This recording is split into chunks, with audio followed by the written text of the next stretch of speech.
Last time, the Cretan mercenary forces of the teenage Demetrius II Nicator had brutally put down a popular uprising in the capital of Antioch, slaughtering thousands of civilians, which engendered intense hatred against the king from amongst the populace of Syria. Those most alienated by Demetrius were the Macedonian Greek settler population, who had had their privileged position as the military class usurped by this Praetorian guard of foreign condottieri. One such Macedonian was a nobleman named Diodotus Tryphon, who had been born and raised in the lands around Appian, which served as the headquarters of the Seleucid military and was home to the equestrian stud and elephant stables. In all likelihood, he was the same Diodotus who had earlier served as one of the governors of Antioch under King Alexander Ballus, and who had opened the gates to Demetrius during the previous civil war. Disaffected by the excesses of the new regime, in late 145 BC, Tryphon travelled to the Arab settlement of Abai, where Prince Antiochus, the young son of Alexander Ballus, had been deposited for safekeeping by his late father. After informing the local sheikh, Yamluk, of the evils committed by Demetrius, Tryphon was allowed to take custody of the boy prince. The two returned to Syria, and the flag of revolt was raised. Immediately, many members of the Macedonian soldiery, who were largely disaffected and unemployed, flocked to the banner of the newly crowned King Antiochus VI Dionysus, with the first among these defectors being the excellent cavalryman of Larissa. The city of Chalcis, located by the border between the Arab-populated and the Greek-populated regions of Syria, was quickly seized, and it was there that the regent Diodotus Tryphon began to build up his power. From this position, the rebels could disrupt the connections between the east and the west of the empire, as well as melt back into the Arabian wilderness if they were confronted with overwhelming force. However, the government in Antioch initially saw this insurrection as little more than banditry, and refused to consider Tryphon and his puppet king as a legitimate threat, which simply allowed time for more and more soldiers to defect and join the rebel army. The only action taken against Tryphon was to send some soldiers to place him under arrest, presumably for sedition, but this woefully inadequate measure predictably failed. The inaction of Demetrius soon bore its bitter fruit, and Appian, along with much of the Syrian interior, fell under the control of Tryphon, thus giving the rebellion access to much of the kingdom's military infrastructure. It was only now that a proper army was sent to put down the revolt, but Tryphon's veteran soldiers routed the government force. Seemingly irresistible, by 143 BC, Tryphon and Antiochus had entered Antioch itself, with Demetrius having abandoned his capital for Seleucia Pieria, where he subsequently re-established his court. One can imagine that there was little resistance shown to the rebels in the capital city, with its citizens freshly remembering the oppression which had been borne down upon them by their king. However, from this point, the situation in Syria devolved into a stalemate, with Demetrius managing to retain his hold on the coastline, while Tryphon reigned supreme over the interior. Instead, the theatre of war spread to the neighbouring provinces. The forces of Tryphon had soon secured the major cities of Cilicia, Tarsus, and Melis, but control over the coastline again seems to have eluded him. To combat the Seleucids at sea, a fortified naval base was established in the far west at Corachesium, whose rugged cliffs would be extraordinarily difficult to assail. While this dock was established to raid shipping going towards the cities controlled by Demetrius, it would eventually be transformed into a key pirate stronghold, whose slave-taking expeditions would terrify the eastern Mediterranean until the famous campaign of Pompey Magnus in 67 BC. In the south of the empire, once again Judea played a significant role in events. When the people of Antioch had revolted against him, Demetrius had sought assistance from the Maccabees, in exchange promising to withdraw his garrisons from Judea. This aid was rendered, but the king did not fulfill his promise, leaving High Priest Jonathan Aphus embittered. Seeking to capitalize upon this state of alienation, Tryphon sent a message on behalf of the young Antiochus, pledging to attach 4 districts to Judea, appointing Simon Thassi to command the lands between the ladder of Tyre and the Egyptian border, and once again granting Jonathan the status of royal kinsman. This offer was more than enough for the high priest, and so Judea entered the war on behalf of King Antiochus Dionysius. Of course, the territories put under the command of Simon were, by and large, presently held by Demetrius, so the Maccabean army began a march down the Levantine coast, where they initially encountered no resistance, being met at cities such as Ascalon with gifts and honours. But upon Jonathan coming to Gaza, the city shut its gates against him and refused to recognise King Antiochus. Part of the army laid siege to the city, while the rest went about pillaging and plundering the surrounding land, reducing it to nothing. The citizens of Gaza, despairing at this, and recognising that they were unlikely to receive speedy aid from Demetrius, reluctantly acceded to the rule of Antiochus, and handed over a number of hostages who were taken back to Jerusalem. Jonathan then went back north, with his forces ranging as far as Damascus. Word came that one of Demetrius's commanders was advancing with an army to Kadesh in Upper Galilee, and so the high priest made to intercept. The two forces met on the plain of Assor. The cunning Demetrian general, forewarned of the Jewish approach, sprung a trap, with a detachment falling upon the rear of the Maccabean army, which caused disorder and panic. However, the core of men around Jonathan himself held the line and pushed back the Gentile soldiers, eventually causing them to turn and flee en masse. Those Maccabees who had panicked earlier soon rallied and gave a pursuit, and ultimately 2,000 of Demetrius's men perished in the battle.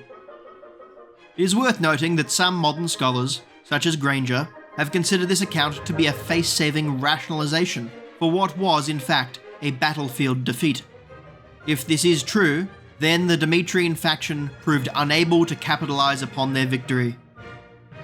Meanwhile, Simon Thassi had expelled the garrison of Demetrius from the strategically vital city of Bethsura, and then marched to Jaffa, where the presence of his troops was sufficient to prevent the port there from defecting. Further north, Jonathan's army once again met with the forces of Demetrius near Hamath in southern Syria. Prior to the battle, Jewish scouts had captured some enemy soldiers, who, upon interrogation, revealed that their battle plan was to attack under the cover of darkness. Having learnt this, Jonathan kept his men awake and ready for battle all night long. When the attack eventually came, the Macedonian soldiers shockingly found their enemy alert and prepared. Having lost the element of surprise, they realised their stratagem had failed, and they once again panicked and fled, this time abandoning their campaign against Judea altogether. With this defeat, the influence of Demetrius had receded almost entirely from the south of the empire. Once more, the Jews set to work preemptively improving the battlements of Jerusalem, and again constructed a fortified cordon around the Acra fortress in order to starve out its Seleucid garrison. Rather than acting as a vassal of Antiochus and Tryphon, High Priest Jonathan began conducting his own foreign policy, dispatching envoys to the west in order to establish alliances with Rome and with Sparta, the latter of whom he interestingly considered to have a familial relation with the Jewish people. In Syria, with Demetrius seemingly on the verge of defeat, the quasi-independent status of Judea suddenly became a more pressing concern for Tryphon, and so he sought to reassert the status quo of Greek domination in the region. After gathering an army, he marched south to Scythopolis, where he was met by Jonathan, who was suspicious of the movements of the regent. By means of flattery and gifts, Tryphon allayed the high priest's concerns, then convinced him to dismiss the bulk of his army and travel together to Ptolemais. Upon reaching the city, Jonathan and his remaining personal guard were lured into a trap, with his soldiers being massacred, while the high priest himself was taken as a prisoner. Having cut the head off the snake, so to speak, Tryphon now expected the body to rot. Thus he marched into Judea with his army in order to quickly put an end to any ideas of Jewish independence. However, the Maccabees would not be taken quite so easily, with the capable Simon Thassi rapidly rallying the people to the defense of Judea, raising an army, capturing bordering settlements, and fortifying Jerusalem still further.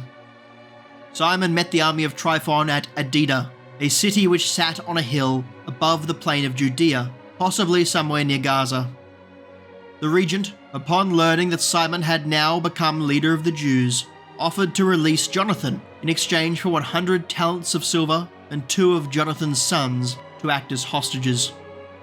Simon saw through this deceitful offer, but considered that if he did not accept, and if Jonathan was then killed, the people would blame him for his brother's death. Thus the offer was accepted. The silver and hostages were handed over, but predictably, Jonathan was not freed. Tryphon's army then marched on into Idumea, eventually reaching Adora, with Simon's force following along and continually camping nearby, but with neither side yet daring to make battle. At this time, Tryphon received an urgent message from the besieged garrison of the Acra, which was running desperately low on supplies, pleading for immediate assistance. Acting quickly, a detachment of cavalry was dispatched to ride on to Jerusalem that very night, but their progress was halted by a sudden blizzard, the snow of which lay so deep that the horses could not move through it. With the way to Jerusalem now blocked, Tryphon gave up on the attempt and returned north to Syria, with a stop across the river Jordan, where Jonathan was unceremoniously put to death. As when Judas Maccabeus was killed, there was great mourning throughout Judea. Simon recovered the body of Jonathan, which he interred in a monumental mortuary complex, which was constructed in their birthplace of Modane, alongside the bones of his parents and brothers. Of Jonathan's sons, who were held as hostages, nothing is known, but presumably they too were executed. Following this immense act of treachery from Tryphon, Simon, now officially high priest, reached out to Demetrius, his former enemy, and offered peace, with the Seleucid king in return pledging to no longer collect tribute from Judea. It is from this point onward that Judea is generally recognized as an independent political entity, with Jewish scribes switching from the use of the Seleucid calendar to counting by the year of Simon's reign. The period of effectively continuous foreign domination over Judea, which had begun with the defeat of Josiah at Megiddo in 609 BC, had finally come to an end. Soon after, the fortress of the Acra would at last fall to the Maccabean forces. According to Josephus, the citadel was razed, and the land it had stood on was levelled, so that it could never be rebuilt. In Syria, in 142 BC, the 10-year-old Antiochus VI Dionysius suddenly died. His cause of death is unanimously agreed among the ancient sources, that Diodotus Tryphon himself had had the boy put to death so that he could seize the throne. Some sources specify that the boy was sent in for an operation in order to remove a kidney stone, and that Tryphon bribed the surgeons to kill the king on the table, thus making his death appear to have been an accident. There are modern scholars who reject this claim and posit that Antiochus's death was indeed a mere surgical error, but this is only speculation. In any case, the king was dead, and with his death, the line of Alexander Ballus was now extinct. As such, Tryphon had lost his puppet, and with him any claim to the Seleucid throne by right of blood. The regent's response to this was remarkable. Rather than try to claim legitimacy by ancestry, Tryphon organised an election for monarch to be held before an assembly of the army in the Macedonian fashion, whose members he won over through a combination of oratory and bribery.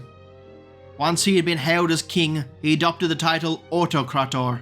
He replaced the Seleucid calendar with a new one, dated from his own accession, and abandoned the ancient symbols of the Seleucid regime, instead depicting a Macedonian military helmet on the reverse of his new coinage.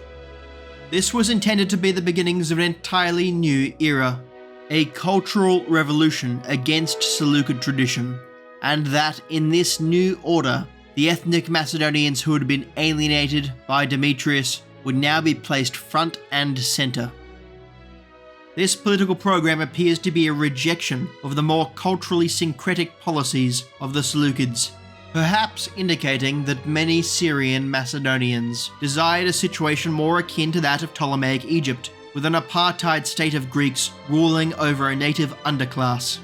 This also could suggest a backlash against the Roman cultural influences which had been imported to Syria under Antiochus IV.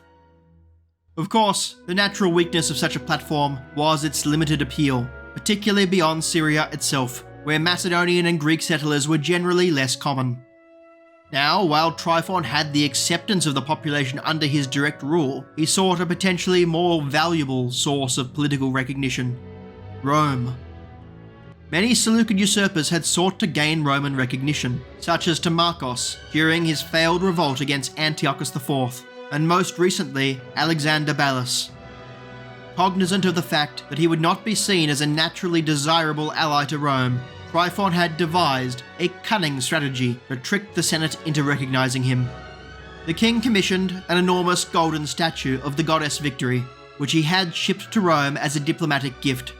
If the gift was accepted, then Tryphon would have to be formally recognized as a king. But if the gift was rejected, then the Romans would be rejecting Victory herself, which would be a terrible omen. The senators were themselves quite canny, and upon receipt of the poisonous gift, rather than simply recognizing Tryphon, they instead had the name of the murdered Antiochus Dionysus engraved on the statue, accepting it as though it had been sent on the boy's behalf. Thus, not only had Tryphon failed to obtain recognition, but it was also made clear that Rome actively disapproved of him. The civil war within the Seleucid Empire had continued to rage on, with neither side able to gain a substantial advantage.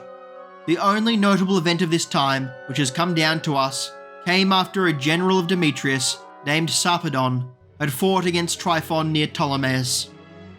He had been repelled and was fleeing back north along the coast, but when the soldiers of Tryphon made to pursue, a great rogue wave came and crashed over the shore, drowning many of them and belching up vast quantities of fish upon the land.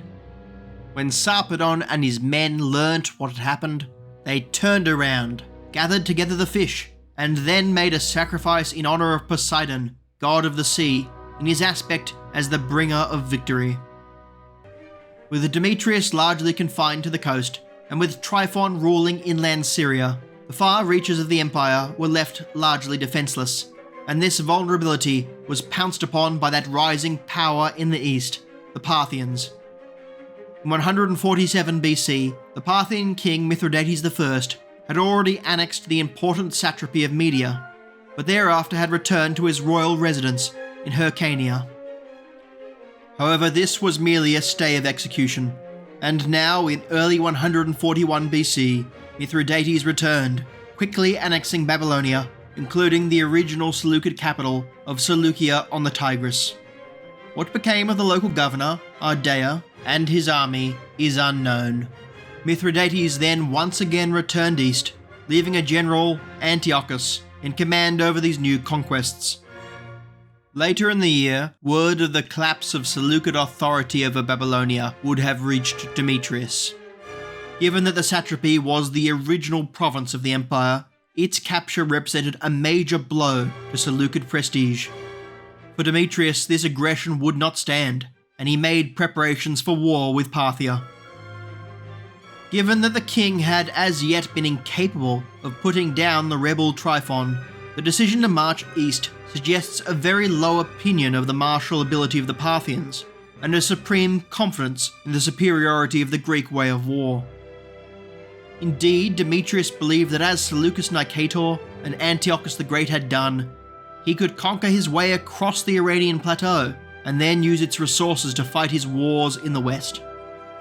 However, given his current circumstances, one may think that the disastrous attempt of the Athenians to conquer all of Sicily in order to gain enough resources to defeat the Spartans might have provided a more useful case study for the king to consider.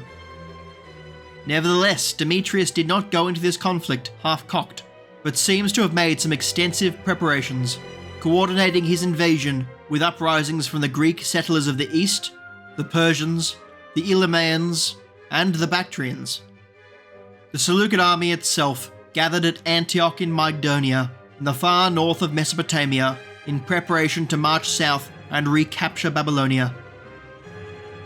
The lack of effective coordination between this anti-Parthian alliance, many of whom were themselves former enemies, was now displayed when the Elymaeans launched a brutal attack into Babylonia, razing the city of Apamea on the Silhu, whose citizens were among those former subjects who Demetrius had intended to liberate.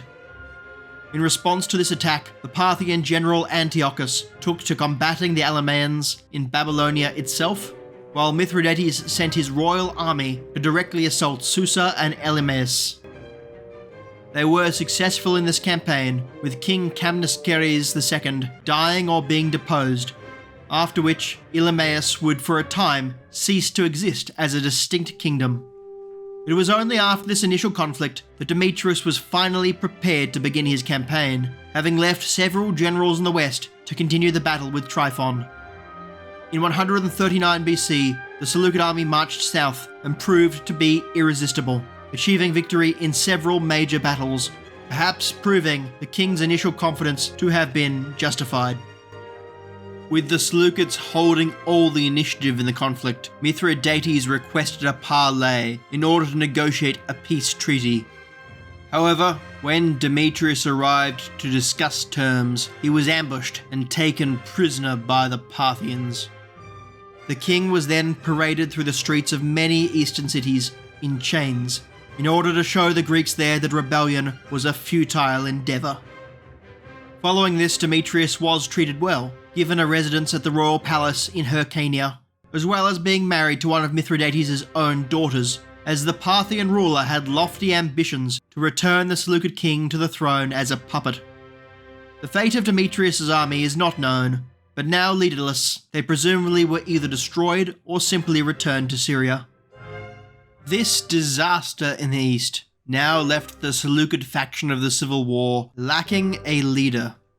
According to the surviving written accounts, in 138 BC, Antiochus, the 20-year-old brother of Demetrius, who was presently in Rhodes, heard of the capture of his brother and took the opportunity to seize power.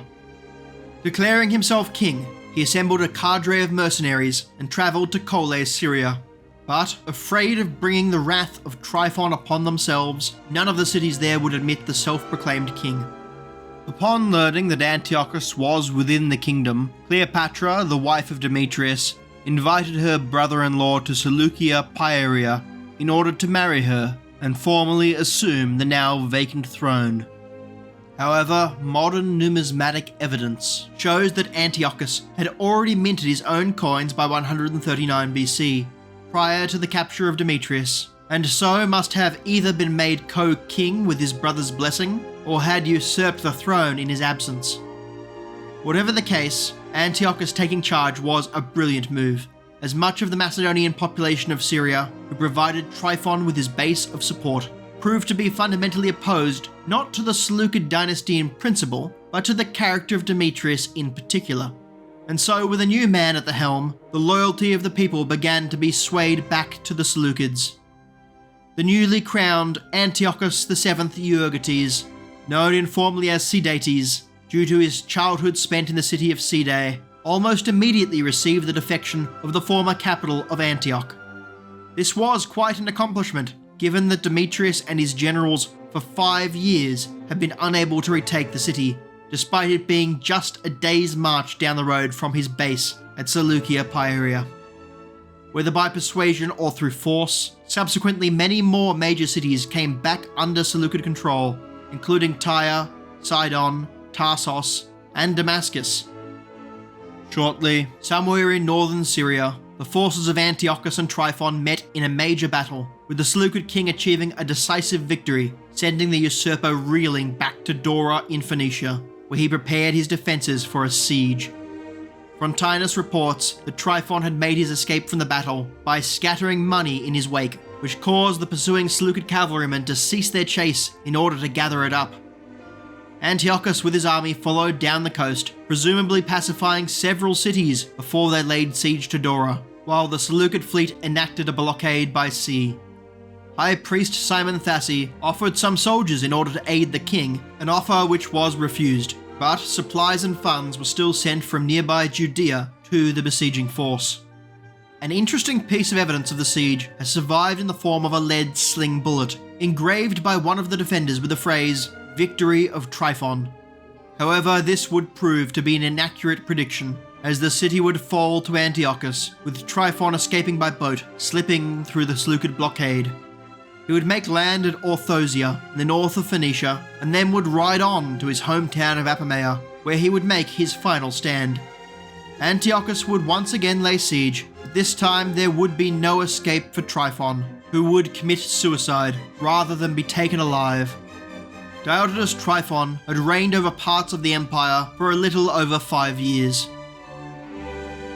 The revolt of Tryphon had ultimately proved a failure, but it had by far been the longest lasting and most dire uprising of its kind in the history of the empire, having taken and held the imperial capital for years.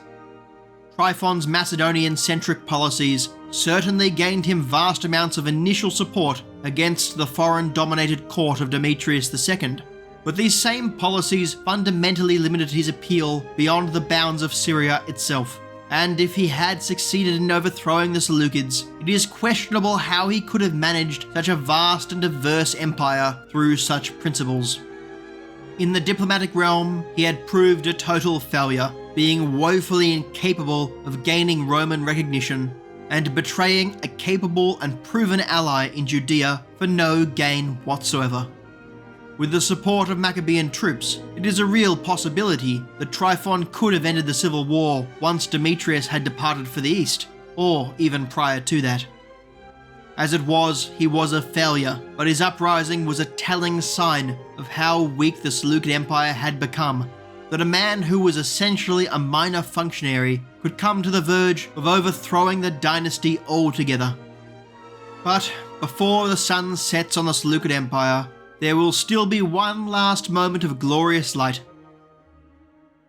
Next time, Antiochus VII Sidates will make his attempt to settle the status of Judea, and then will set out to rescue his brother from the clutches of the Parthians. If you have any comments, criticism, or questions, please post them below, and thank you for listening.